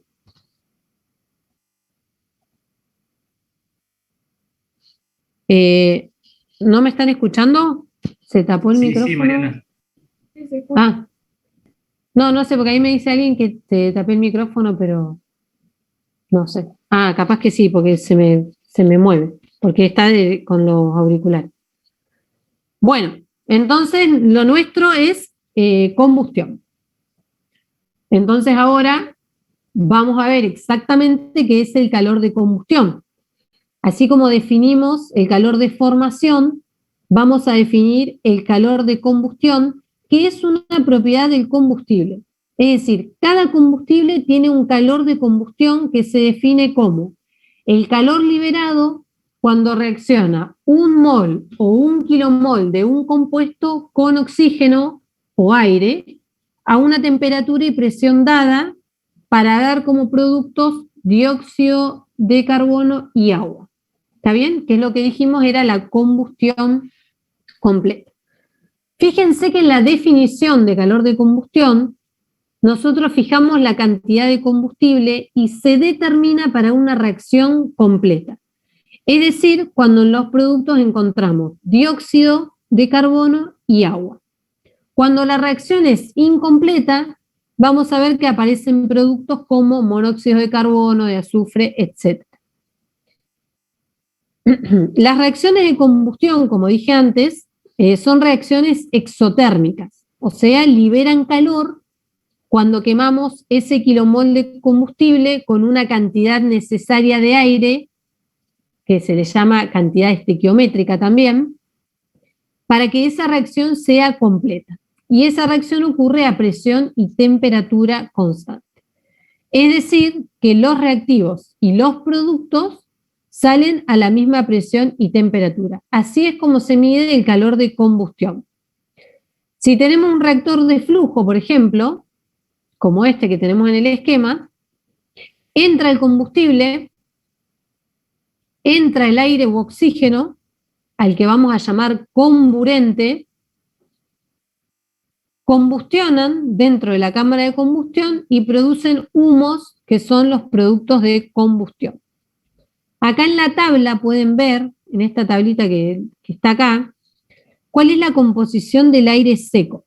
Fíjense que el aire seco en realidad es una mezcla de un montón de gases, pero mayoritariamente está compuesto por nitrógeno y por oxígeno. Por lo tanto, nosotros en esta materia vamos a considerar que está formado por 79% de nitrógeno y 21% de oxígeno. Porque acá hay muchos gases, primero que están en una proporción muy baja, y por ejemplo el argón, que es el que le sigue en cantidad molar, es inerte. Entonces lo que se hace es sumarle todo eso al nitrógeno, que también es inerte. Entonces, para nosotros el aire va a ser 79% de nitrógeno, 21% de oxígeno y su peso molecular va a ser 29. ¿Está bien? Además vamos a considerar, como les dije recién, que el nitrógeno es inerte. ¿Esto qué significa? Que el nitrógeno no reacciona con el combustible, sino que todo el nitrógeno del aire, en el caso de que el comburente sea aire y no oxígeno solo, todo el nitrógeno que está dentro del aire va a salir como nitrógeno en los productos. Y esto en realidad es una simplificación bastante grande, esto no ocurre en la realidad, y ya van a ver los que sigan ingeniería mecánica en máquinas motrices, que en realidad el nitrógeno sí reacciona y forma unos compuestos que son perjudiciales para el ambiente, que son los NOx, NO subíndice X, que de hecho es bastante importante estudiarlos porque justamente se intenta reducir esa emisión. ¿Para eso está el catalizador después, no, profe? Claro, pero sí. Sí, eso creo que lo vamos a ver ahora, no hoy, pero el lunes lo vamos a ver. Pero esos son dañinos, o sea, en realidad el nitrógeno sí que reacciona. ¿Está bien? Nosotros, para simplificar y para lo que abarca la materia, vamos a considerar que el nitrógeno es inerte, pero sepan que no es así. O sea, cuando lleguen a motrices, no le discutan al profesor porque no es así en realidad. ¿Está bien? Entonces, como comburentes, vamos a tener aire con esa composición simplificada que está acá, u oxígeno puro. ¿Está bien? Aunque del aire solo reaccione el oxígeno, nosotros en una reacción de combustión, en realidad lo que queremos es hacer reaccionar el oxígeno, sin embargo lo tengo que considerar a pesar de que sea inerte y ya vamos a ver más adelante por qué. ¿Está bien?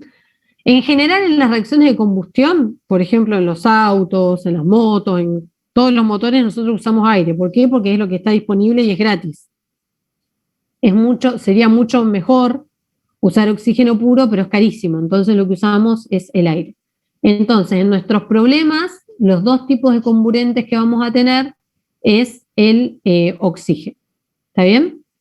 Como combustible, nosotros vamos a utilizar hidrocarburos, es decir, aquellos que se componen por carbono e hidrógeno. Y generalmente, no siempre, vamos a usar aquellos combustibles que tienen una composición definida. Es decir, en aquellos combustibles donde conocemos la fórmula química y es del tipo C sub M, H sub E. ¿Está bien? Existe otro tipo de combustibles, que también lo vamos a ver, que son los combustibles de composición aleatoria.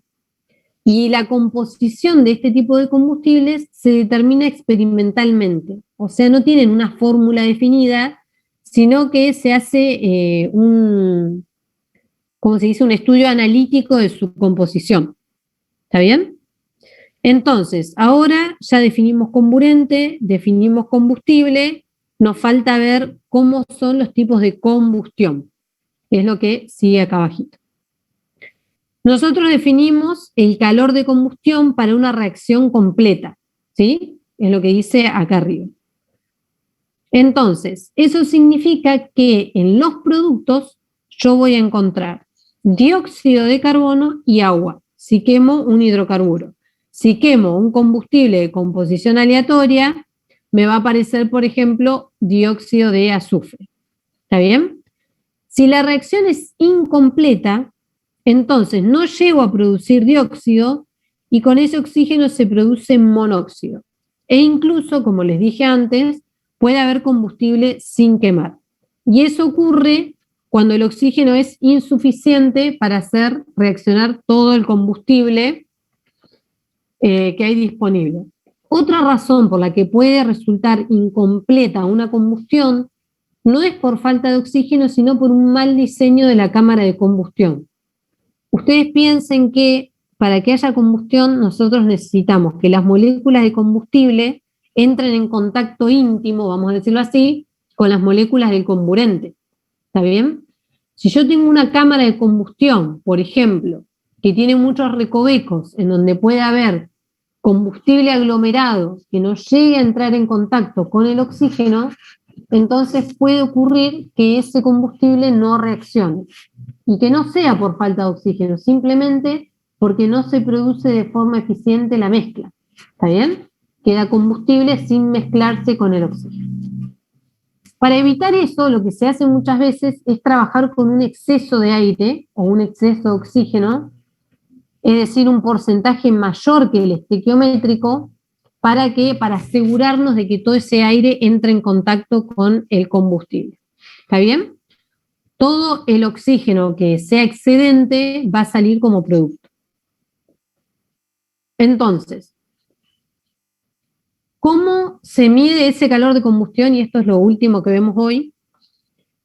Se mide con un dispositivo que se llama calorímetro.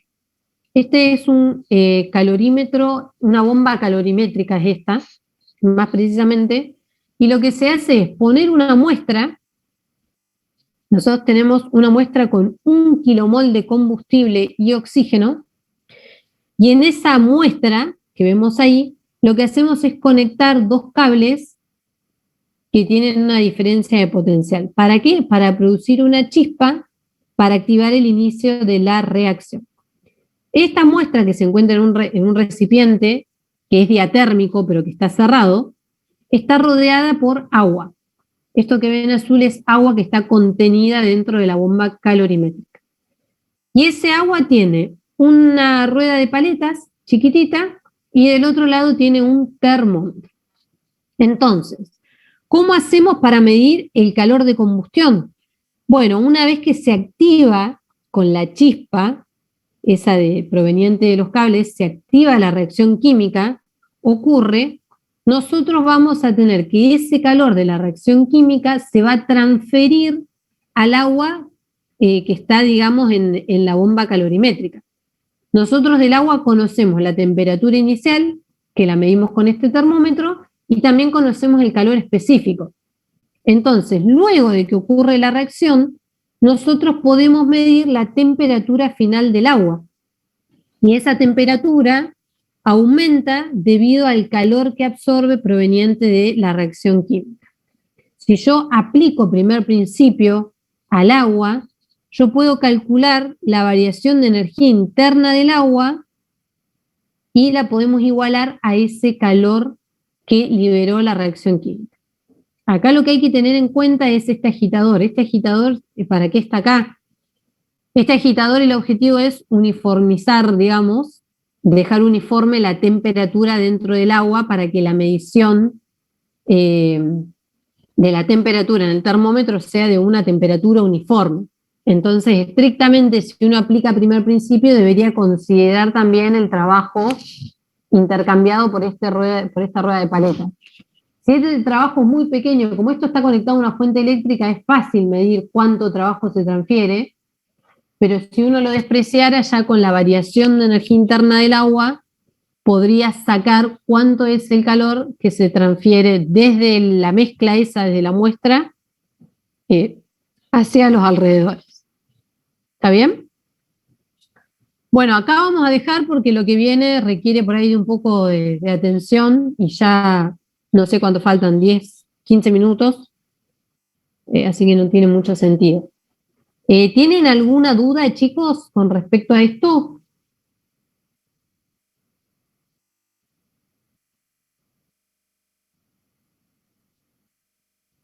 ¿Alguna duda que les haya quedado? Profe, Sí. entonces nosotros vamos a trabajar básicamente con combustibles que sean con carbono e hidrógeno nada más. Generalmente sí, pero vamos a ver también algunos casos vamos a ver algunos de estos. Que yo De alcoholes, ¿no?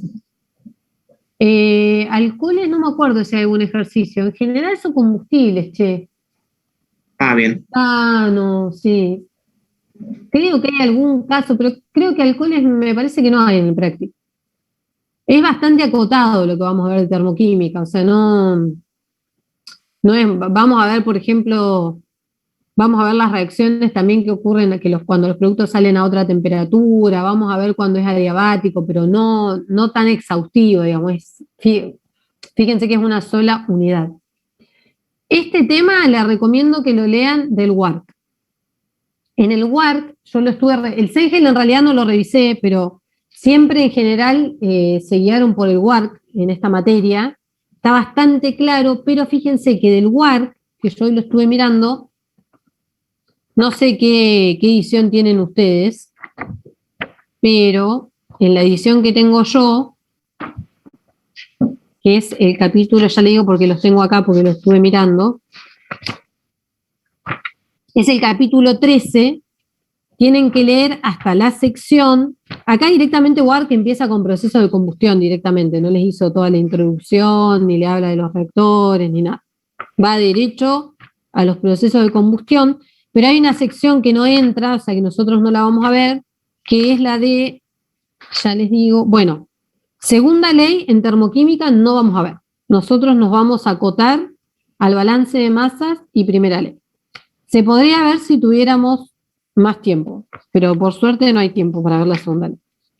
Análisis exergético de sistemas reactivos tampoco vamos a ver, o sea que ustedes tendrían que leer hasta la sección 13, hasta la 13 inclusive, ¿no? Hasta la 13.7 sería, porque después viene segundo principio y análisis exergético, que nosotros no vemos. ¿Está bien? O sea que hasta la 13.7 del WARC, que es el capítulo 13.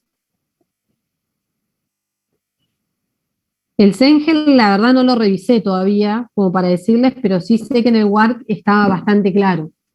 O sea, no van a tener problemas. Es bastante cortito, además. Es lo que tienen que leer para esta materia. Así que si pueden seguirlo de ahí.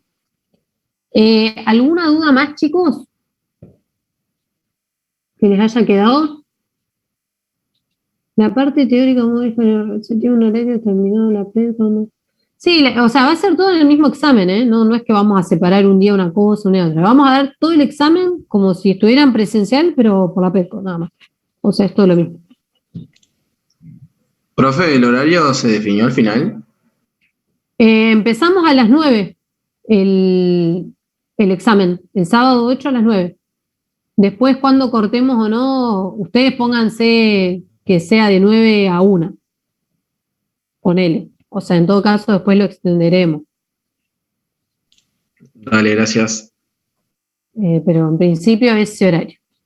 Bueno, chicos, entonces nos vemos el lunes. Traten de avanzar con la práctica que me dijo Andrés que ahora este jueves van a hacer el práctico 5 y van a volver a retomar los ejercicios de no estacionario con los que no les quedaban del todo claros. Está bien, pero va a ser un repaso del práctico 5, me parece, que todavía no lo hicieron, para que ustedes lo puedan cerrar. Así que bueno, consulten, usen los lunes y los miércoles con los ayudantes, alumnos, sáquense todas las dudas los jueves y pregunten en el foro porque vi ahí que les están contestando bastante rápido, así que usen todos los medios que tengan. Nos vemos el lunes, chicos, entonces. Bien, profe, disculpe. Sí. El lunes seguimos con esto, ¿no? O Sí, sea, las clases de teoría siguen siendo de teoría y listo. Sí. Las clases Perfecto. de teoría siguen siendo de teoría, exactamente. Buenísimo. Bueno, de nada. Nos vemos, chicos. Buen fin de semana. Chau, chau.